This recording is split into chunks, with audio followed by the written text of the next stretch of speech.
लेकिन ये दर्शकों को बताने की जरूरत है क्या फर्क है एक अंसार रजा और एक मौलाना साजिद रशीदी में। विद राइडर चाहे कान घुमा के पकड़ते हैं अंसार रजा। मैं नहीं कह रहा कि पाक साफ है, मैं नहीं कह रहा कि दूध के धुले हैं, लेकिन फिर भी आदमी कम से कम इतना तो बोलता है कि मंदिर में जाके नमाज पढ़ना अगर पढ़ रहा था तो गलत है। उन्होंने ये राइडर कर दिया, अगर पढ़ रहा था, पढ़ ही रहा था तभी पकड़ा है पुलिस। मंदिर में जाके नमाज पढ़ना रशीदी जी हाँ गलत है। हमने तो 10 मंदिर में हमें लोगों ने कपड़े दिए मंदिर में कि नमाज पढ़ो, हमें जगह दी है लोगों ने नमाज मंदिर में पढ़ने के लिए। 10 बार ऐसा हुआ। और मस्जिद में आनंद दादा, और मस्जिद में जाके जब आचार्य जी ने बोला कि करा दो हनुमान चालीसा, किसी भी मस्जिद में जाके आचार्य जी का छोड़ो, आपके खिलाफ नारे लग जाएंगे, आपके खिलाफ नारे लग जाएंगे, वो सर वाले और तन वाले। ज्ञान दे रहे हो मुझे रशीदी जी, एक ज्ञान देना बंद करो। You are not an intellectual, stop being one.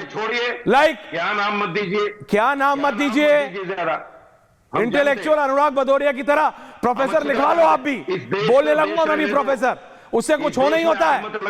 मैं भी लगवा लेता हूं, डबल पीएचडी है प्रोफेसर साहब, जेएनयू के प्रोफेसर है मेरे साथ प्रवेश जी। प्रवेश जी जरा बताइए, एकता को तोड़ना चाहते हैं। ये हाँ मैं ही तो तोड़ रहा हूं आनंद दादा, हाँ मैं ही तो कर रहा हूं। साजिद रशीदी कुछ नहीं कर रहे, वो 55 वर्ष का अबू अहाद शेख कुछ नहीं कर रहा। आप राम मंदिर सुनो रशीदी जी, please don't poke me, I am trying to control myself, it's a very sensitive issue. ठीक है क्या, ठीक है ठीक है, हर चीज बोलने से नहीं होता है। मिल जाएगी, लेकिन अगर एक हिंदू ने उठ के एक मुसलमान को मार दिया तो अपने आप को माफ नहीं कर पाओगे।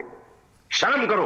अरे तुम शर्म करो, कोई नहीं मारेगा तुम्हारे कहने से, ना मारेगा ना मारने देगा कोई, तुम्हारी तरह नहीं है। बेशर्मी के साथ कह रहे हो, आपकी है बेशर्मी, बेशर्मी आपकी है। हाँ सहिष्णु है हिंदू, उसी का फायदा उठाते हैं आप, उसी का आप जैसे लोग फायदा उठाते हैं। बाबर बाबर बाबर बाबर, कभी एबीसीडी पढ़ी होती तो अच्छी नौकरी लग जाती। क्या मेरे से डांट खाने के लिए नहीं आना पड़ता? बाबर बाबर बाबर बाबर, शांत रहिए अनंत विजय जी।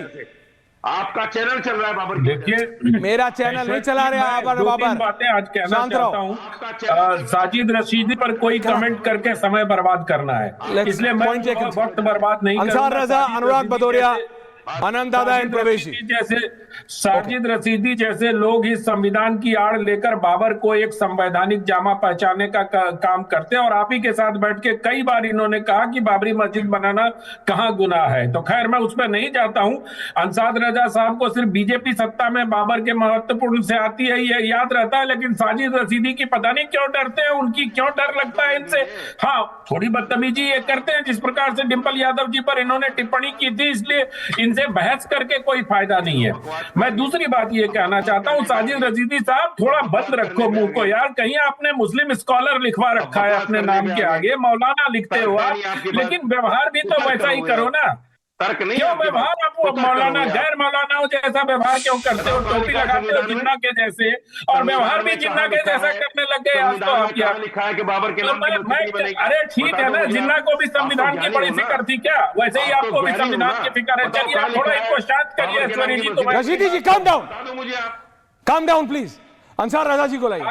मैं अनुराग भदौरिया, अंसार रजा। ऐश्वर्य जी कि आज आपने अपने रिमार्क में एक बहुत महत्वपूर्ण बात कही है जिसको अंडरलाइन किया जाना चाहिए कि हिंदुओं के धैर्य की परीक्षा न ली जाए। सर हद हो गया। आज जिस प्रकार से राम मंदिर के परकोटे पर सीता रसोई तक एक मुसलमान का पहुंच जाना, गैर हिंदू का, और वहां नमाज पढ़ने का प्रयास करना या नमाज पढ़ना, ये मतलब, और 1400 किलोमीटर से वो क्या नमाज पढ़ने के लिए आया था या कपड़े बेचने के लिए आया था? और कितने मासूमियत से अंसार रजा साहब ने कहा मित्र हैं, अरे नमाज का टाइम हो गया, पढ़ लिया होगा भाई।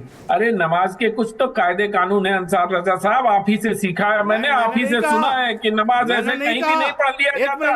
आपने ये कहा कि अरे टाइम हो गया होगा, पढ़ लिया तो क्या हो गया, हालांकि ऐसा उसको नहीं करना चाहिए। तो अंसार रजा साहब कवर फायर देते हैं।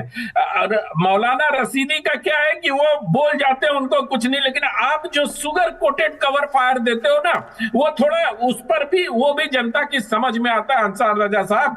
कोई यूं ही नमाज नहीं पढ़ देता सीता रसोई के पास पर कोटे पर जाकर। वहां जाने के लिए उसको प्लान करना पड़ता है। कोई भटकता हुआ पर कोटे पे नहीं पहुंच जाएगा। अगर आपको राम मंदिर, खैर आपको क्या पता होगा, अनुराग भदौरिया जी को भी नहीं पता होगा, इनके सांसद है वहां से, फिर भी कि सीता रसोई के पास पहुंच जाना बहुत मुश्किल है और बहुत लंबा आपको जाके वहां पहुंचना पड़ता है साहब। ऐसे कोई नहीं भटकते हुए वहां पहुंच जाएगा कि वूलन बेचने के लिए बारामूला से चल के अयोध्या आया और वो राम मंदिर में घुस गया।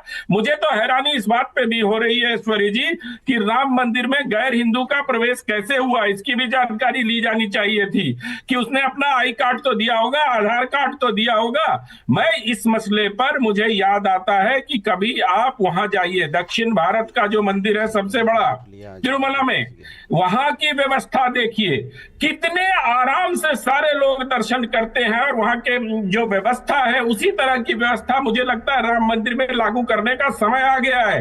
किसी को परेशानी नहीं हो, सुरक्षा सर्वोत्तम हो और इस प्रकार से किसी की धार्मिक भावना को आहत करने का जो योजनाबद्ध तरीके से कार्यक्रम चलाया जा रहा है, मैं जानबूझ के योजनाबद्ध शब्द का उपयोग कर रहा हूं, योजनाबद्ध तरीके से हिंदुओं को कि धैर्य की परीक्षा ली जा रही है, उस पर रोक लगाया। और जब मैं कहता हूं, बिल्कुल आनंद दादा, अनुराग जी मैं आ रहा हूं, रशीदी जी जरा प्लीज अपने मुख पे विराम लगाइए, एक मिनट टांग बोलते रहिए। हाँ, अंसार रजा साहब को देश सुनता है लेकिन वो बड़े सुगर कोटेड महीने के साथ वो कान घुमा के पकड़ने की आदत है। इस पर पुनर्विचार करिएगा। वो प्रोफेसर शिवपाल जी के मित्र हैं ना, इसलिए वो प्रोफेसर अनुराग भदौरिया के जो पॉलिटिकल आइडियोलॉग हैं प्रोफेसर शिवपाल, वो उनके मित्र हैं इसलिए।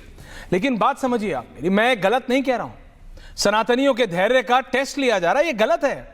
बोलना आसान है, नहीं ये बोलना आसान है कि हमको ये भैया क्या मंदिर में नमाज पढ़ना गलत है? गलत है। क्या मस्जिद में जाके हनुमान चालीसा का पाठ होगा, आप बोलोगे सही है? यही साजिद रशीदी होंगे जो वो सर और तन वाले, सर तन से जुदा के नारे लगा देंगे, या इनके सपोर्टर लगा देंगे। सरवर साहब आज चुप हो आप, लेकिन ये डेलिबरेट अटेम्प्ट है, ये डेलिबरेट अटेम्प्ट है भड़काने का। मैं ये कह रहा हूं, इससे बचिए। हमारी सनातनियों की सहनशीलता हमारी ताकत है। It's our strength not our weakness, हमारी कमजोरी नहीं है। ये साजिद रशीदी जैसे लोग भड़काने की कोशिश कर सकते हैं, but it is not our weakness, it will never be our weakness. ये हमारी कभी कमजोरी नहीं होगी और सारे लोग रशीदी जी जैसे नहीं होते हैं। लेकिन ये पता लगाने की जरूरत है अनुराग भदौरिया कि ये आदमी शोपियां से आता है। अयोध्या में अगर मैं एक सेकंड के लिए मान लूं, मेरा ये मानना है कि एंट्री सबको अलाउड होनी चाहिए, कपूर हो, खान हो, जो भी हो, जैसा भी हो, हर जगह। क्या हिंदू मस्जिद में नहीं जाते? जाते हैं, लेकिन वहां जाके हनुमान चालीसा नहीं पढ़ते, महामृत्युंजय का जाप नहीं शुरू हो जाता? नहीं होता, नहीं होता अनुराग दादा, प्लीज माइंड इट, नहीं होता, नहीं होता।